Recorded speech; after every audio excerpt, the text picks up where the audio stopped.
some fella in London, England, named Brian Clough. I heard that this fella talks too much. They say he's another Muhammad Ali. Now, Clough, I've had enough. Stop it.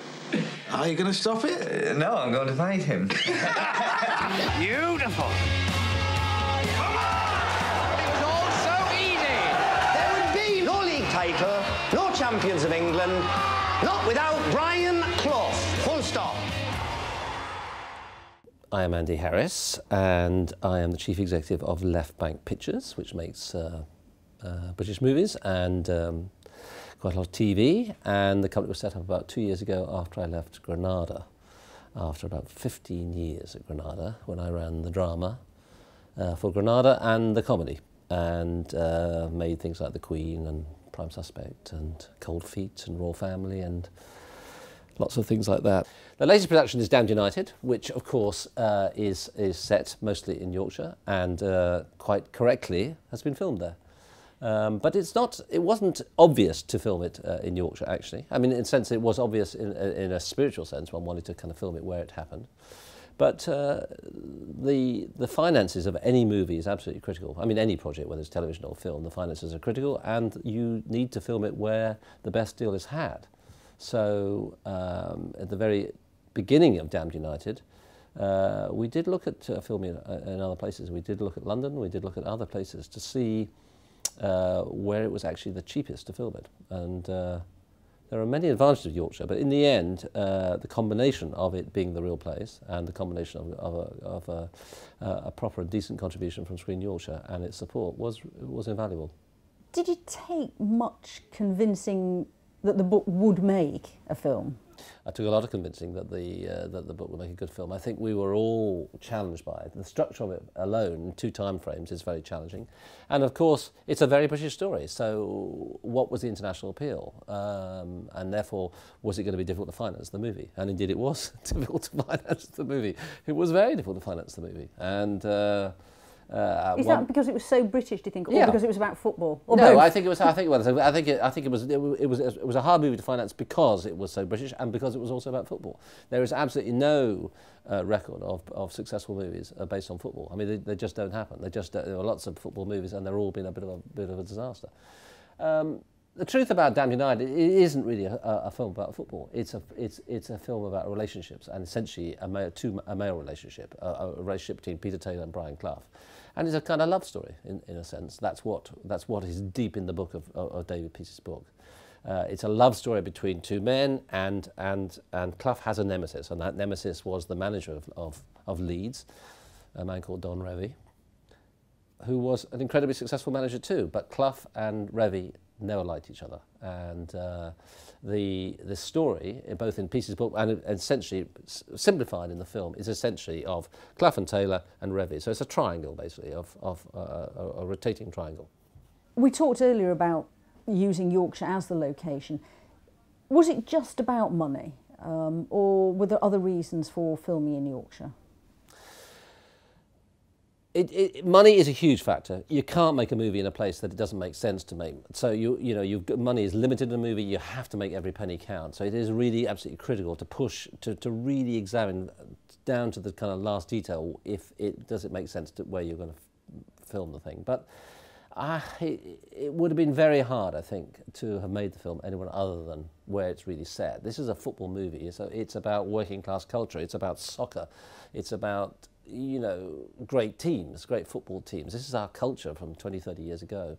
I think emotionally we were very, very concerned and keen to film it in the real place, amongst the real people, amongst the, you can't really recreate Leeds United. That kind of sense and fervour, in soccer, it's tribal, isn't it? And you can't recreate that tribal thing away from where it really happened. How easy was it to find the locations that you needed for the film? Well, locations are always testing. It kind of depends. I mean, in a sense, it was vital to get Leeds United, and that wasn't that easy, actually. In truth, there was initial interest and enthusiasm from the club for us to film there, but there were people who were part of Don Revie's team who didn't like the book, didn't feel that the book was fair to them. These were players essentially of Reeve's era who felt that the book had somehow, in their view, had been inaccurate about their reaction to Don Revie and to Brian Clough. So there was concern amongst some of the old players that this film may not be in the best interest of Leeds United. And that was something we had to deal with. I had to meet the old players and talk to them, and I mean, happily we won them over. But it wasn't a slam dunk that Leeds was there for us. But it was in the end, so which was good. I wouldn't like to film anywhere else. I didn't want to recreate Leeds United anywhere else. We did look at lots of other grounds. I went all over the northwest and the northeast, looking at all the football grounds. But in the end, somewhere like Elland Road, there isn't anywhere like Elland Road. You don't want to be anywhere else. What about the talent pool in Yorkshire? Did you find the crew you needed for a film like this?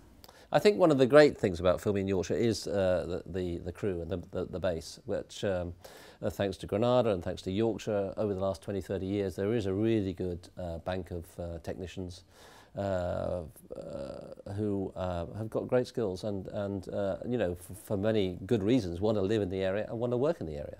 And that's a really important part of choosing someone like Yorkshire. So you go to Leeds, you know that you are going to get at least whatever percentage it is, 40–50% of the crew who live in the areas. You're not having to pay their overnights, you're not having to pay their travel, and you're getting, you know, technicians who really know their stuff. And there's plenty of them, which is good. Are you a little bit nervous about what football fans, particularly Leeds United fans, will think of the film?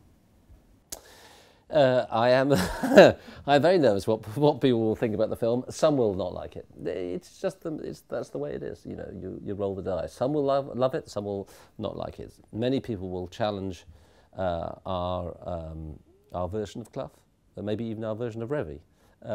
It's a film. You know, it's 95 minutes. You can't tell the whole story, every story. It's not. It hasn't got the detail. Perhaps hasn't got the nuance of the book. The book is this thick. Our film is only that long. But I think the simplicity of the film is telling and powerful, and I think the themes of Clough's life are told well, and I think are a good testament to him, I hope. And what next for Left Bank? What's next on the cards? Well, actually, I mean, we're now going to one of the films. Well, there's a couple of things. Firstly, we're going back to Leeds in the spring to film a new series called Married, Single, Other, which is a kind of a cold feet series. It's about 3 couples who all live in Leeds, obviously, and it's 6 episodes for ITV, which follow their lives and loves, if you like. It's modern relationships, modern times, interesting times, and I think it's a good decision to film it in Leeds, because I didn't want to make a series set in London. I wanted something that reflects the reality of people's working lives a bit more, and there's something much more rooted about life outside London, actually. I mean, you can have life rooted in London, of course, but it's important, I think, to remember, particularly when you work and live in London, that the world is very different outside, and it's a big world out there. And that's what I enjoyed most about being in Leeds, actually, and being in Yorkshire. It was a great reminder of how different you view life there. And that when you're sort of there in Leeds, you look at London in a different way. You look at life in a different way, actually. As I remember it was as I lived in Manchester. And I think that's really interesting and important to remember that. We all live our lives in different ways, and it's important that when we're making stories, making films, that we reflect that, and that people feel that their life is reflected as well.